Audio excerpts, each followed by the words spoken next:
AARP California. And I also serve as the California lead for the AARP Fraud Watch Network, which is a free fraud prevention and education resource that's available to anybody.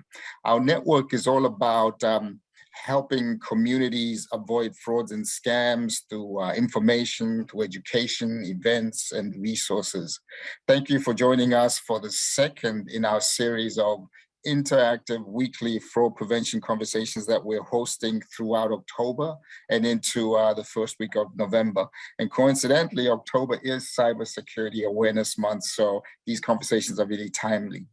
I hope you will join the conversation by sharing your comments, your experiences, your thoughts, but more importantly, by asking your questions. And as always, at the end of today's presentation, we've set aside time to try and answer those questions. So for most of us, we use the internet on a daily basis without even giving it a second thought. But did you know that deep within the internet is a place called the dark web, a space where criminals can anonymously buy and sell illegal goods and private information? It's where identity thieves can easily and cheaply purchase our personal and financial information. Unfortunately, due to what seems like an never-ending number of data breaches, experts say that very few of us haven't been exposed to the dark web and some of its dangers. So where did criminal cybercrime begin? Where is it headed? What can we do to protect ourselves? That's what we're going to be talking about today. With me today is to talk about the dark web and its dangers is FBI Special Agent Jeremy Dirk, who is a member of the FBI Los Angeles Cyber Task Force, which is comprised of special agents, state and local task force officers, intelligence analysts, computer scientists, and other FBI support staff. The task force is primarily responsible for investigating criminal cyber activities. Special Agent Duck has led multiple of investigations involving swatting, computer hacking, and the dark markets. And prior to his employment with the FBI, he worked in the IT industry for approximately 6 years. Welcome, Special Agent Duck. Very excited to be talking with you. And I really look forward to learning more about the dark web and its dangers. Yeah, thank you, Strat. I appreciate you having me. Most welcome. So before we get into your presentation, can you sort of give us a high-level idea of what you're going to be sharing with us today around the issue of the dark web? Yeah, sure. So basically, I'm going to describe what the dark web is, some of the technology surrounding it, and just kind of try to remove some of the mystery that some people may associate with it and just make it more easily understandable. Will we also have a bit of a demo of the dark web?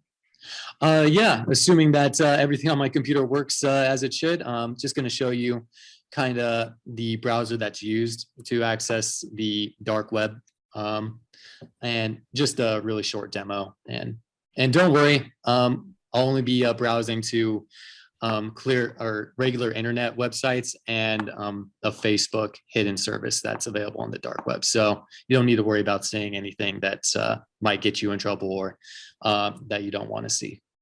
Excellent. Really look forward to it. And then those who are with us, please, I hope you will ask your questions as we get to the end of the presentation. Please feel free to share comments in chat or ask questions in chat. Special Agent Duck, I hand it over to you. That sounds good. Thanks, Strat. Before I begin, can you just confirm that you can see my slides without anything getting in the way? Yes, very clear. Okay. Awesome. Great. All right. So starting off, let's see. Now, just to start off with a broad overview.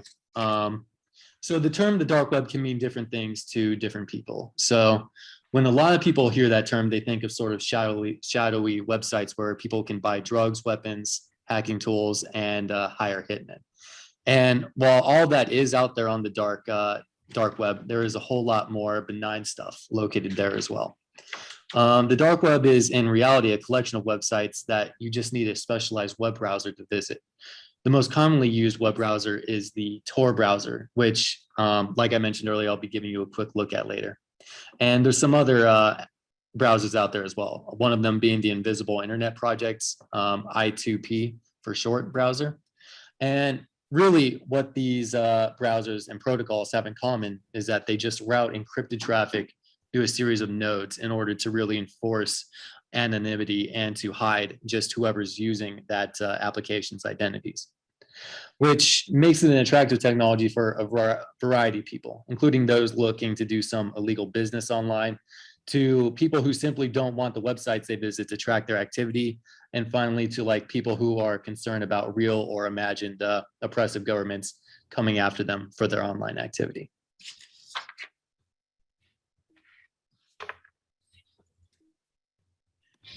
Let's see. And moving on, have the kind of standard issue graphic for people trying to explain like the different parts of the web. The surface web is probably what most of us deal with the most. So whenever you Google something that you're curious about, look up directions to a restaurant or browse Amazon, those are the activities most commonly associated with the surface web. These are the parts of the web that web indexers such as Google and Bing and Yahoo have crawled and incorporated into the indexes that their search engines use whenever you use like Google search to try to find anything. Then there's what's called the deep web, which probably includes most of the internet and which includes a lot of the stuff that you can't get to just by running a Google or Bing search. So this includes people's medical records that are available to them online through their own login information, along with some other data that requires a login in order to access. Something that I would probably add to this graphic is some information contained in social media, including information that a person only makes available to, for example, their Facebook friends, or information that LinkedIn restricts to people unless you create an account with them.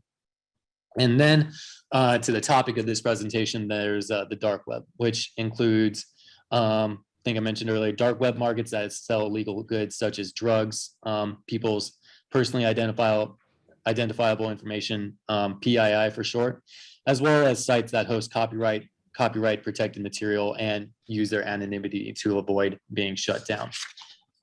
As well as just news websites run by people who are concerned about the government, about government oppression in their own countries, or who, for whatever reason, just want to stay anonymous.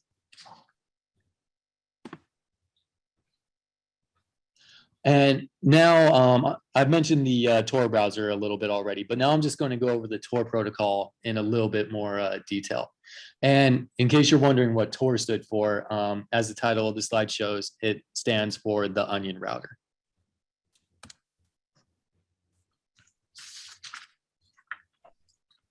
So what is Tor? The core idea of onion routing was originally developed by the United States Naval Research Laboratory to protect U.S. intelligence communications online. The main focus of the protocol was helping to ensure that both the identities of the parties communicating and the content of their communications remain private, either from whoever might be listening at the destination website or at any point between the client and the website. What we might call a man-in-the-middle attack. So basically somebody listening on some node in between you and the website. Around 2004, the Naval Research Lab released a source code for Tor, and an organization called the Electronic Frontier Foundation, EFF for short, picked up support for the project. And a number of other organizations concerned with freedom of speech and privacy also currently contribute to the Tor project.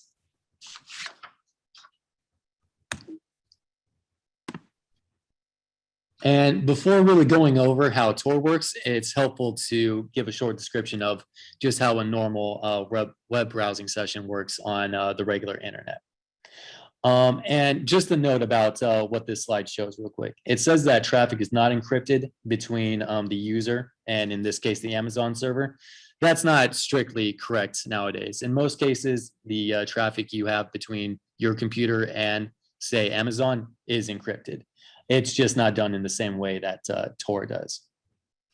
With that out of the way the normal internet works is that when you browse to a website, say, again, Amazon, your IP address is visible to that website. And let's see if I can make this work. So you can see in this graphic, the user has an IP address of 72.77.50.122. In most cases, that IP address is visible to whatever destination website that you're visiting. So say that for whatever reason that website wanted to track your activity. A lot of times they associate that with your original IP address and kind of show you ads that they think you might like based off of your browsing history to that website. Now moving on to how Tor works. Click through these real quick.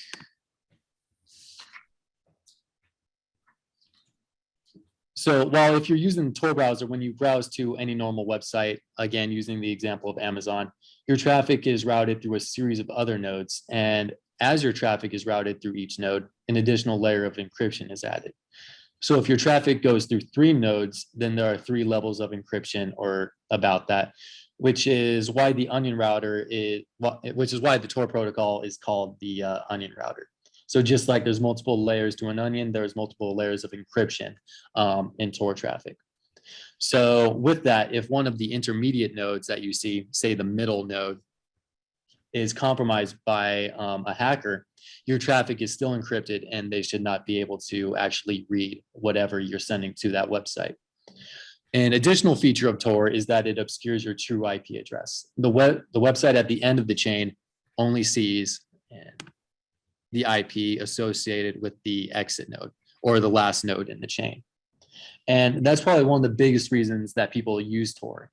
It's so that they can hide their identities, so that not even the website that they're using knows really who they are, their true IP location, or where they're geographically located at. And even if that website is taken over by anybody, there won't really be any information that can be used to identify the user.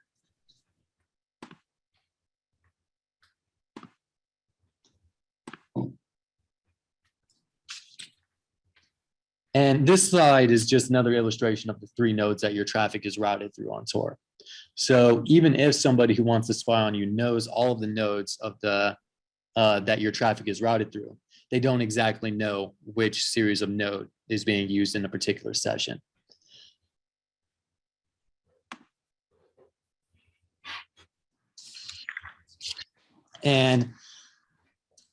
And about those nodes are actually run by volunteers all around the world. And they're run by people who, by volunteers mainly who are just really supportive of the Tor project and kind of just want to help facilitate it and make it faster overall. As you can see, nodes are located throughout the world, but primarily mostly in the US and Europe.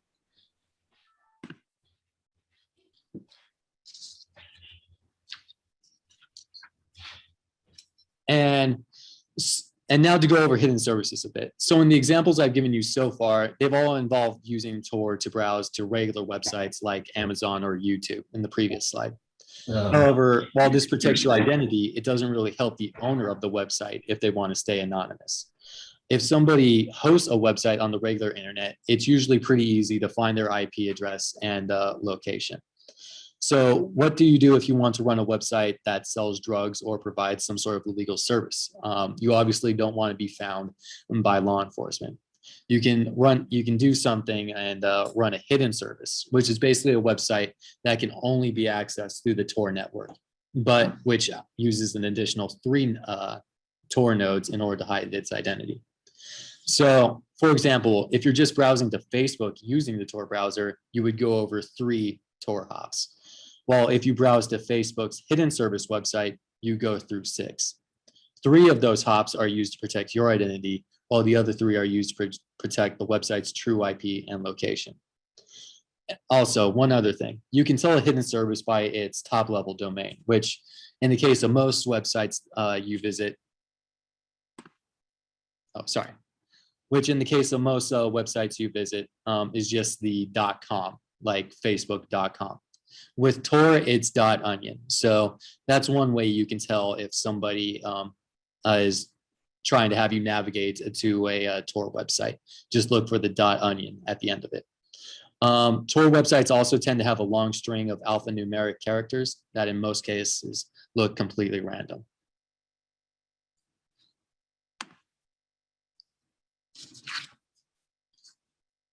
And some examples of hidden services that you'll find on the Tor network include websites that sell guns, drugs, stolen people's stolen personally identifiable information, as well as hacking tools and services. Some are forums where hackers provide advice or form their own little online communities, as well as plenty of other sites such as file sharing sites trying to evade copyright laws, as well as political groups trying not to have their websites taken down.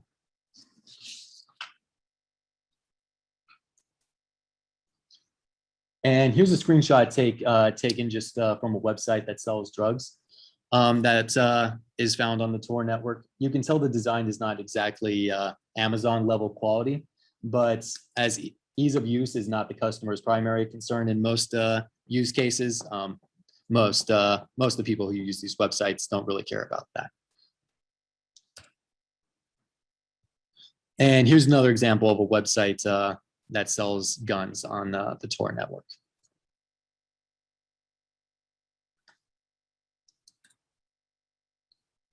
So now, assuming my computer cooperates, I'm going to try to show you how the dark web, or more accurately, just the Tor network, is accessed.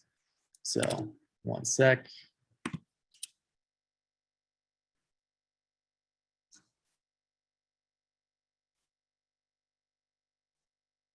So if you can still see my screen, what my mouse is hovering over now is the Tor browser. And expand it fully.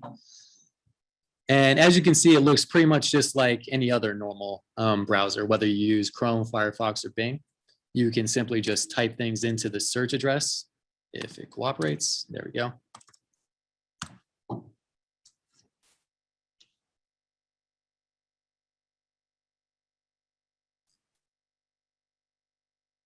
And you'll notice it's taking a while. That's because it's making those 3 hops in order to obscure your identity and eventually reach the end location. So you can access news websites, Wikipedia, basically anything that you would just use Google or Firefox to access normally. Use it to access hidden services like the one for Facebook that I'm about to navigate to now.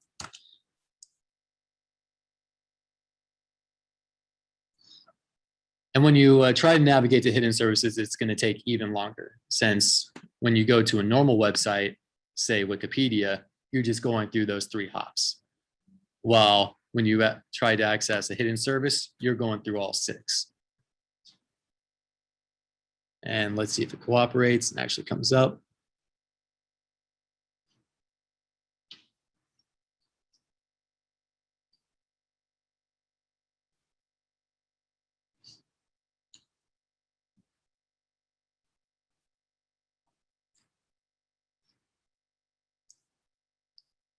Give it about 10 more seconds.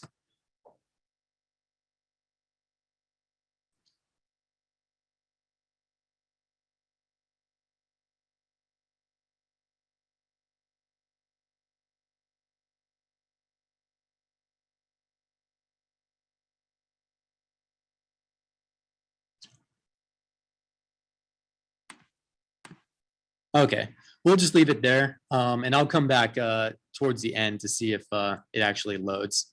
The hidden services can be kind of finicky at times, so Facebook's little service might just be having some problems right now.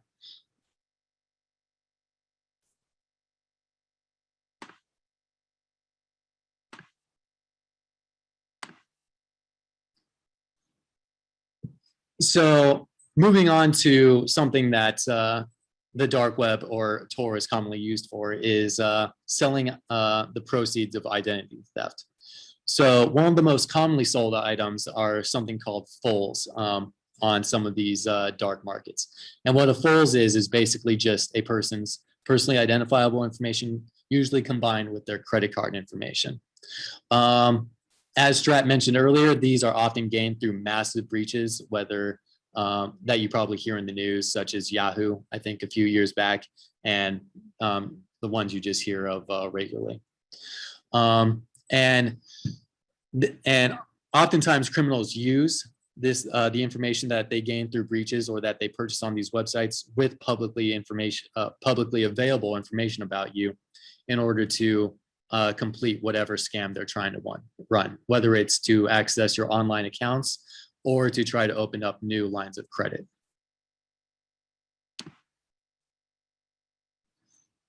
So kind of finishing off with maybe some ways of protecting yourself. First of all, my primary recommendation is probably just to stay off the darknet, whether it's using Tor or I2P browsers.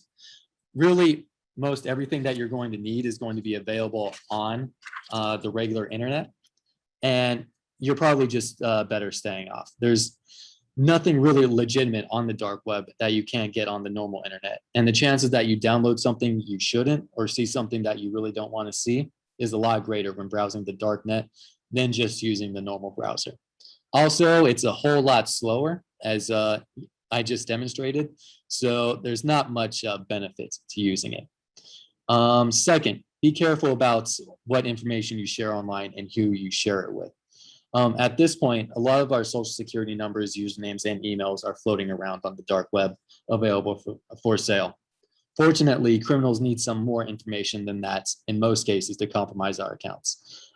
They often need to answer personal questions that only you should know when seeking to either reset passwords on maybe your email account or bank accounts, or to open up new lines of credit.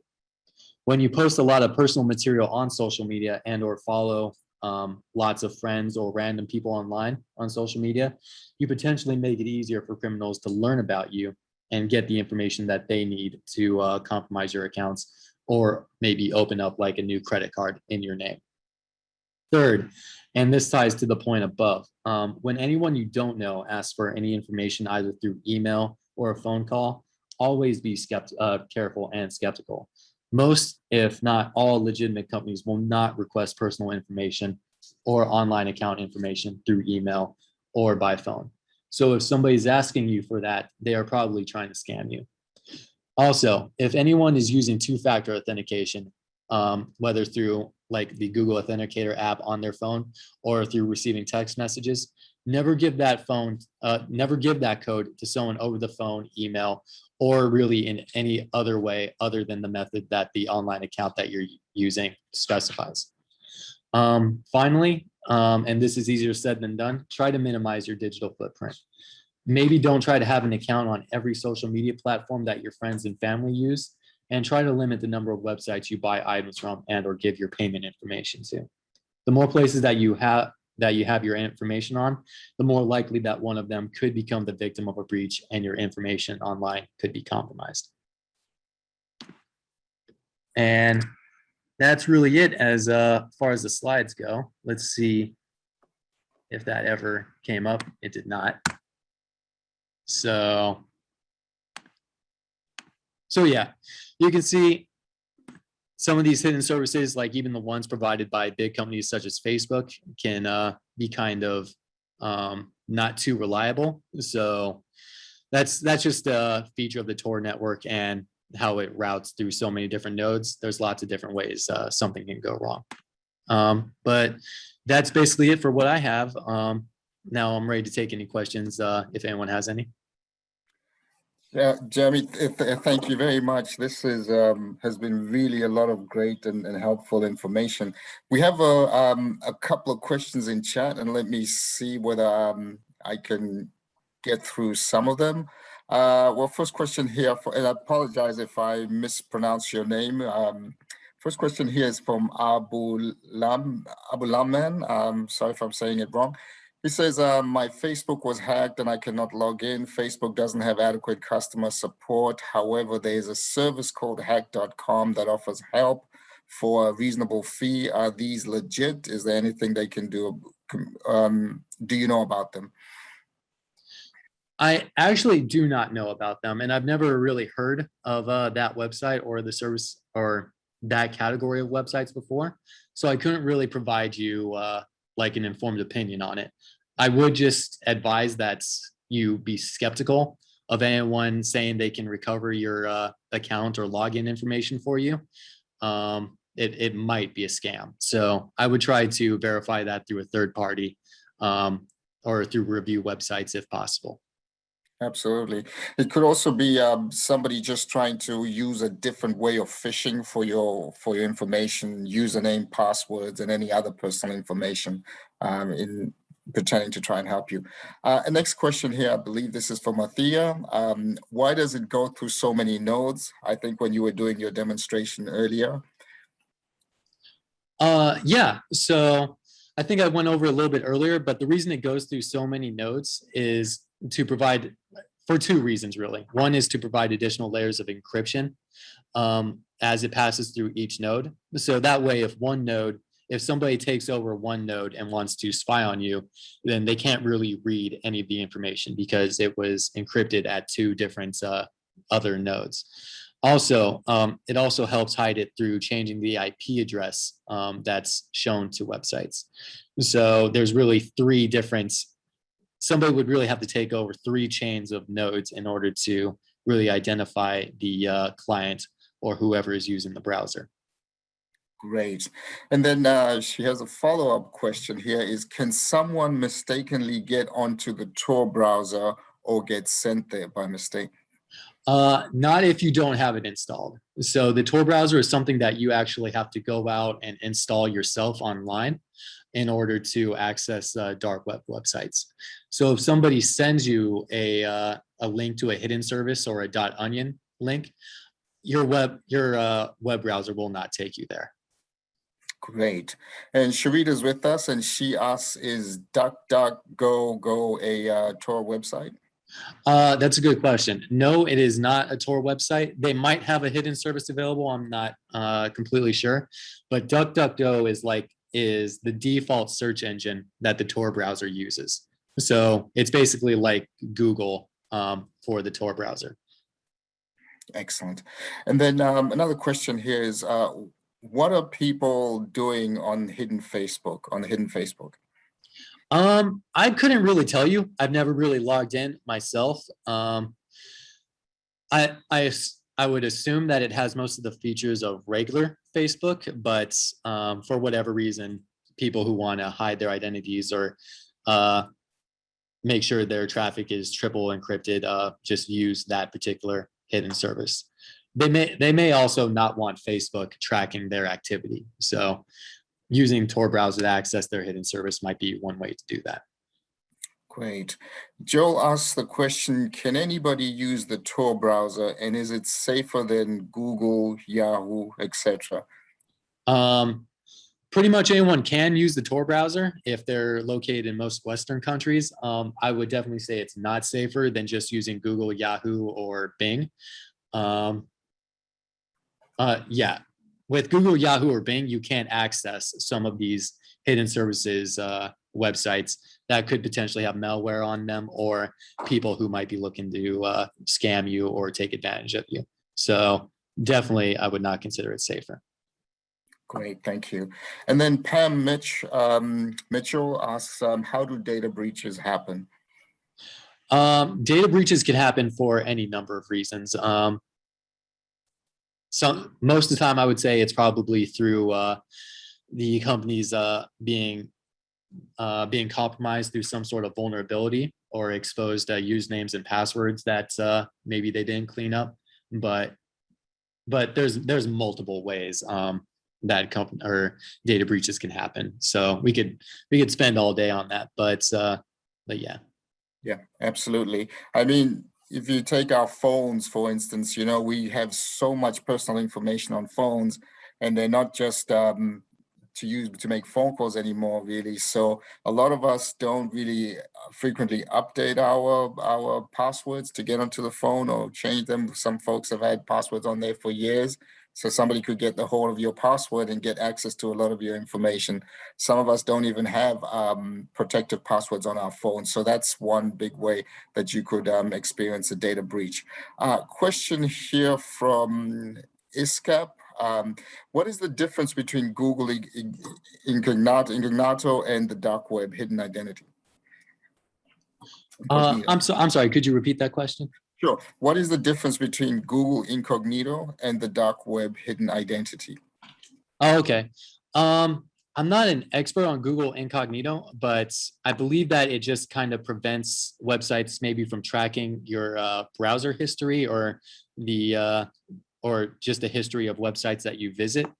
Tor actually it it's routing your communications through a series of different nodes. So while with Google Incognito, I would assume that the websites could still see your source or public IP address. With Tor, they wouldn't be able to see that. Great. Tor also And provides a lot more encryption, so there's that too. excellent, thank you. And then question here from LB. Would using sites like PayPal, I believe this is with multi-factor authentication, be fairly secure? Yes, in most cases that would be fairly secure. Definitely having multi-factor authentication with any account will increase your security. It's not perfect security, but it's one of the better ways to protect yourself online nowadays. Great. And then just, I know you touched upon this, but this I think is a good reminder to folks. How does this is a question from RCB001. How does one find out if they are on the dark web? Probably everybody, any website that says, are you on the dark web? I'm not sure. I'm not sure exactly that. But how do folks find out if they're on the dark web? That's a good question. And really the only way that I would know of would be some credit. I believe there are some credit monitoring services that actively scrape the dark web for your information to see if your info is out on there. I've never used one myself, so I couldn't really comment on whether they work or not, but that's really the only way that I would know of how to determine if your information is out there. Great. And then a question from Calvin. What exactly does encryption mean? Encryption means it changes. That's a good question. So say that you have a letter with just regular text, like saying, hello, Jeremy on there. Encryption would be a sort of mathematical algorithm in order to change that plain text into something that's scrambled so that only the person that you're sending it to would be able to actually understand what is being sent. I'm not sure if that was a very good explanation, but that's like the little 5-second description of it.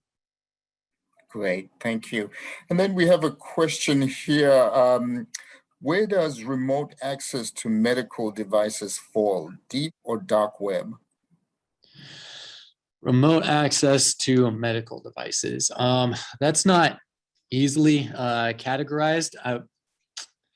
I would say probably closer to deep web, but I wouldn't want to be quoted on that too much.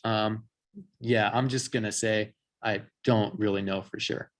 Okay, great. And then Pam has another question here. Do applications such as Norton and McAfee, the protection, protect you from the dark web? Norton and McAfee. Yes. I'm not aware of that being one of their services. As far as I know, Norton and McAfee are antivirus services. So they could potentially protect you from downloading malware or viruses on your computer that end up getting your information and putting it on the dark web. But as far as I know, they don't have any specific services for protecting you from the dark web.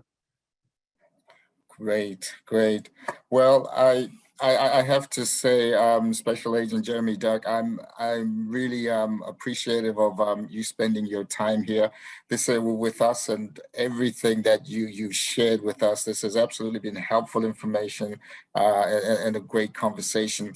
Unfortunately, we have sort of come to run out of time, come to the end of our time together, and like to say thank you to you. I'd also like to thank everybody who joined our conversation today for your comments and your questions. I hope you will join us for our conversation next week as we tackle the issue of cryptocurrency. We learn more about cryptocurrency. In the meantime, if you do have any questions about fraud and you want to check in with somebody or ask somebody, please feel free to do so at our AARP Fraud Watch Network. You can call them and speak to a live person on the other side on 877-908-3360. Once again, that's 877-908-3360, or you can visit us at aarp.org/Fraud Watch Network. Thank you very much for your time today, and goodbye and stay safe as you go about your business online. Thank you.